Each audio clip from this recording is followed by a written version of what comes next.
You may think you're just tired, stressed, or going through a rough week, but here are 10 signs you may actually be emotionally exhausted, and what that means psychologically. 1. Small things feel harder than they should. This is usually one of the first signs. Simple things start feeling strangely heavy. Replying to a text, washing dishes, making one decision, getting ready. Doing one task you normally would not even think about. It is not always that the task got bigger. It is that your internal capacity got smaller. And once that happens, everyday life starts costing more energy than it used to. But emotional exhaustion does not only change effort, it also changes your emotional range. 2. You feel less excited by things that used to matter to you. Things you normally enjoy stop landing the same way. Music feels flatter. Plans feel less exciting. Rest does not feel as good as it should. Even good moments do not fully reach you. This is important because emotional exhaustion is not always intense pain. Sometimes it is reduced aliveness, a kind of emotional dimming. And once that dimming starts, many people try to push through it instead of listening to it.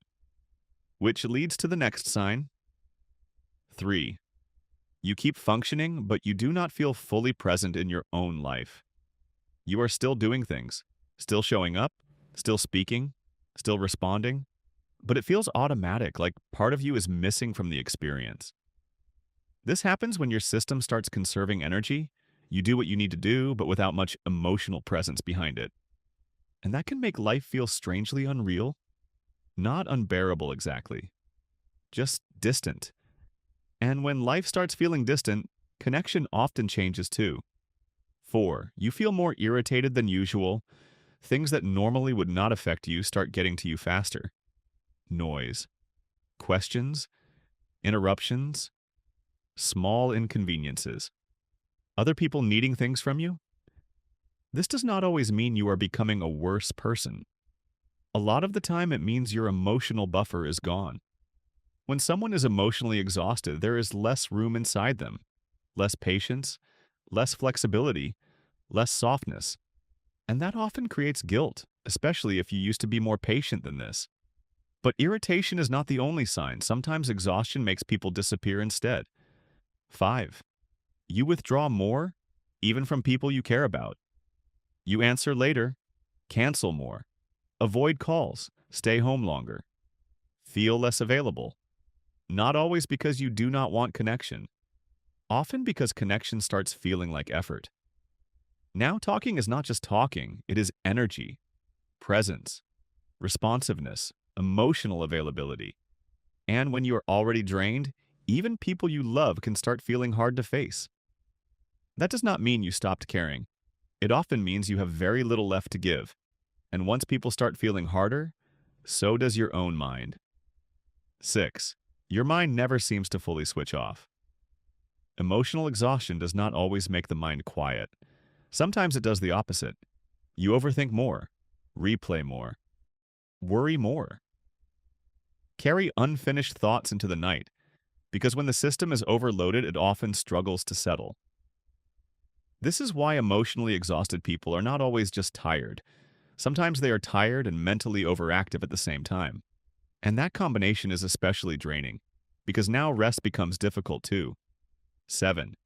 Rest does not feel as restorative as it should. You sleep but still feel tired. You take time off but still feel low. You stop for a moment, but your system never fully resets. That is because emotional exhaustion is not just about needing more hours off. Sometimes it is about carrying too much for too long.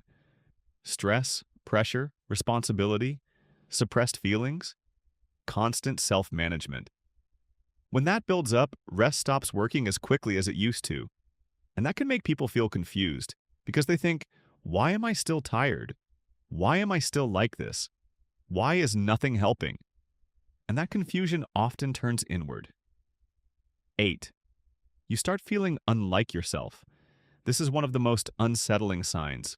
You are still here, still functioning, still technically yourself. But something feels off. Maybe you feel flatter, more numb, more distant, more fragile, more detached from your own personality. That happens when exhaustion goes on long enough. The self starts feeling harder to reach. And when that happens, many people do not just feel tired, they feel quietly alarmed. Because now it is not just, I need rest. Now it becomes, I do not feel like me. And that is usually where people start minimizing what is happening. 9. You keep telling yourself it is not that bad. This is incredibly common. You say, I'm just tired. I've just been stressed. I just need a reset. I'll be fine soon. It's just a rough patch. And sometimes that is true, but sometimes that kind of minimizing is what people do when they are afraid to admit how depleted they really are. Because once you admit it, it becomes real. And once it becomes real, something may need to change. That is what a lot of people are actually avoiding. Not the feeling itself, but the implications of the feeling. And that leads to the final sign. 10. Deep down, you know you cannot keep living like this. This is often the clearest sign of all. Part of you already knows something is wrong. You know this is not just normal tiredness. You know your energy is different. Your mind is different. Your reactions are different. Your ability to feel joy, closeness, or peace is different. You know something in you has been running too hard for too long.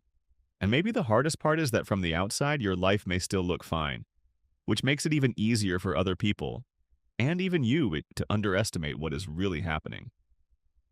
So what do these signs actually mean? Usually not weakness, usually not laziness, usually not failure. Very often, emotional exhaustion is what happens when a person has been carrying too much internally for too long without enough recovery, honesty, safety, or emotional release. It is the mind and body saying, this is costing me more than it used to. I cannot keep absorbing life the same way. Something has to soften, and that matters. Because emotional exhaustion is easy to dismiss when you are still functioning. But functioning is not the same as feeling okay.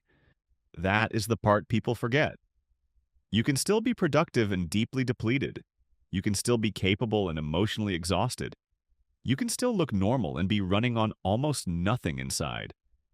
And maybe that is the most important thing to understand.